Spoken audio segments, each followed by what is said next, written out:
Hello students, high court of Chhattisgarh जो बिलासपुर में है उनकी एक एडवर्टीजमेंट रिलीज हुई थी।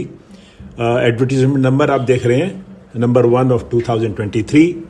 सबसे पहले उन्होंने लास्ट डेट बताई है। Last date of receipt of application is 20 June 2023 till 5 PM। इसमें लिखा applications are invited in prescribed proforma for recruitment to the post of stenographer from eligible candidates having qualifications as mentioned below।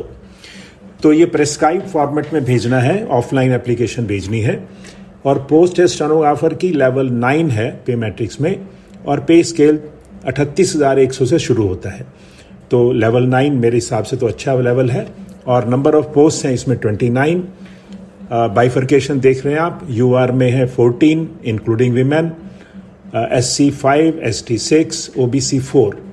Qualifications जो required हैं वो हैं must be a graduate from any recognised university and must have passed short and examination and type writing examination in English from any recognised university board, recognised board of short and type writing examination from recognised ITI at the rate of 80 words per minute and 30 words per minute respectively।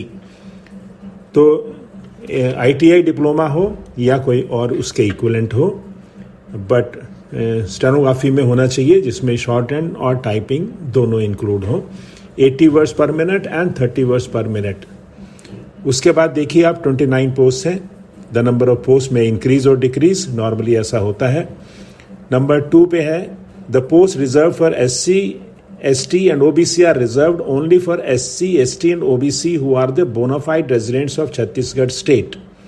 The applicants who are bona fide residents of other state and recognized as SC, ST and OBC in their own states will be considered only against the UR posts.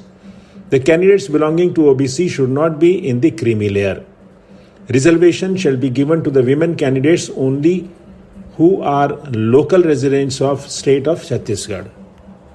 Next देखिए other conditions। he is a citizen of India, he or she होना चाहिए। He has attained minimum age of 21 years and has not attained maximum age of 30 years। In case of bona fide residents of Chhattisgarh, 40 years on 1/1/2003।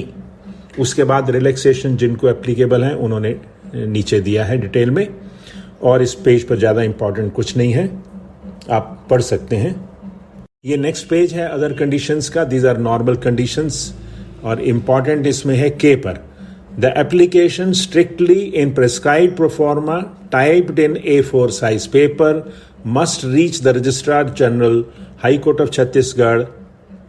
Detail इन्होंने दे रखा है आपको।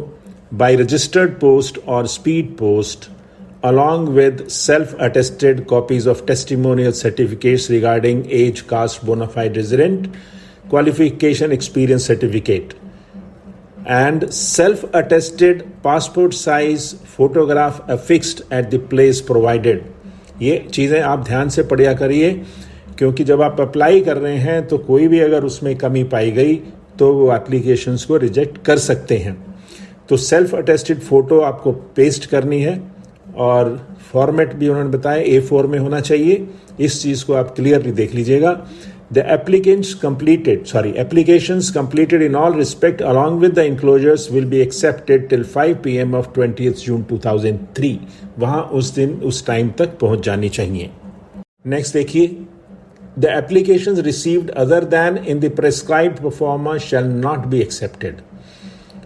उसके बाद है the candidates for the post of stenographer should submit the certificate of passing short hand examination and type writing examination in English में होना चाहिए from any recognised university board at the mentioning recognised board of short hand and type writing examination at the rate of 80 words per minute and 30 words per minute respectively, mentioning there in the speed and language. ये important है, ध्यान रखिएगा। उसके बाद और certificate में क्या होना चाहिए वो उन्होंने नेक्स्ट कॉलम में लिखा है, आप उसको प्लीज़ पढ़ लीजिए। और जो सर्विस में हैं उनको NOC भेजना है और एप्लीकेशंस को थ्रू प्रॉपर चैनल भेजना है। Another important requirement is the envelope containing application should be superscribed in bold capital letters, application for the post of stenographer। क्योंकि कई तरह की एप्लीकेशंस वो इनवाइट करते रहते हैं टाइम टू टाइम, तो आपको ये बोल्ड लेटर में ऊपर लिखना है ताकि ये रिस्पेक्टिव जगह पर चली जाए। उसके बाद आर में देखिए, there shall be written test, MCQ and skill test for recruitment to the post of stenographer. The examination scheme for recruitment to the set post is as below. The examination shall be conducted in 2 phases, namely पहले phase 1 में होगा आपका written test और phase 2 में होगा आपका skill test, जिसको short and speed test बोला जाता है।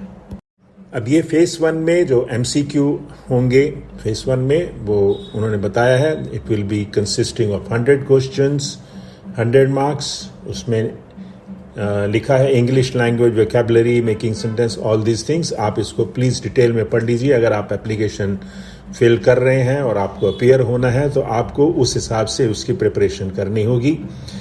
The candidates who qualify in phase 1 test will only be called for phase 2 skill test.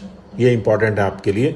Next देखिए phase 2 skill test, short and speed test for the post of stenographer. Total marks for skill test 100 होंगे। Marks to be deducted for each mistake 1 mark। Duration for dictation of passage 400 words, 5 minutes. Duration for transcription on computer 30 minutes. दोबारा पढ़ लेता हूं। Duration for transcription on computer, open source operating system with word processor, LibreOffice 30 minutes. उसमें next देखिए, the UR and OBC candidate shall have to secure minimum 50% marks and SC/ST category candidate shall have to secure minimum 40% marks in skill test for qualifying the skill test. The selected list will be prepared only on the basis of marks obtained in skill test and the marks obtained in written test will not be considered for preparation of merit list or select list. This is very important. हालांकि इन्होंने board नहीं किया, इसको board करके बताना चाहिए था। The select list will be prepared only on the basis of marks obtained in skill test and the marks obtained in written test will not be considered for preparation of merit list, select list. अब आप देखिए 80 words per minute, 5 minute, 400 word होंगे। तो 400 word ज़्यादा नहीं है और जिनकी स्पीड है उनके लिए बहुत अच्छी अपॉर्चुनिटी है और कोई ज़्यादा मिस्टेक्स नहीं होती 400 वर्ड में। लंबी डिक्टेशन होती है तब उसमें ज़्यादा पॉसिबिलिटी हो जाती हैं, लेकिन अगर आपकी एक्यूरेसी अच्छी है, टाइपिंग अच्छी है, तो आप इसको कर सकते हैं कि कैसे आपको इन्फॉर्म करेंगे। और इसमें इंपॉर्टेंट जो है लास्ट बॉटम पे जो है W, वो मैं पढ़ देता हूँ। The selected candidates after their joining will be kept in probation for a period of 3 years and during the period of probation they shall be paid stipend as mentioned below. जो भी select किए जाएंगे वो probation पे होंगे 3 साल के लिए और उस प्रोबेशन पे कैसे स्टाइपेंड मिलेगा वो इन्होंने नेक्स्ट पेज में बताया है। ये देखिए, इस पर इन्होंने बताया है कि फर्स्ट ईयर में आपको 70% of the minimum of the pay scale of the post मिलेगा। सेकेंड ईयर में 80% of the minimum of the pay scale मिलेगा। थर्ड ईयर में 90% of the minimum of the pay scale मिलेगा। फिर लिखा है, further during probation period other allowances along with stipend shall be received as a government servant. After successful completion of probation period and after confirmation, their pay shall be fixed at minimum of the pay scale applicable to the post of stenographer. तो आपको allowances भी जो government के होंगे वो आपको मिलेंगे और it will be a good stipend.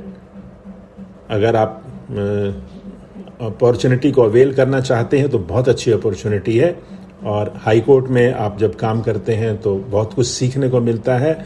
और नेचुरली अगर आप 3 साल वैसे भी आप कहीं भी जाएंगे तो कुछ टाइम तो काम करेंगे और 3 साल के बाद अगर आप तो रेगुलर स्कीम में हो जाएंगे तो it will be very good position for you. अब हम नेक्स्ट आगे देखते हैं।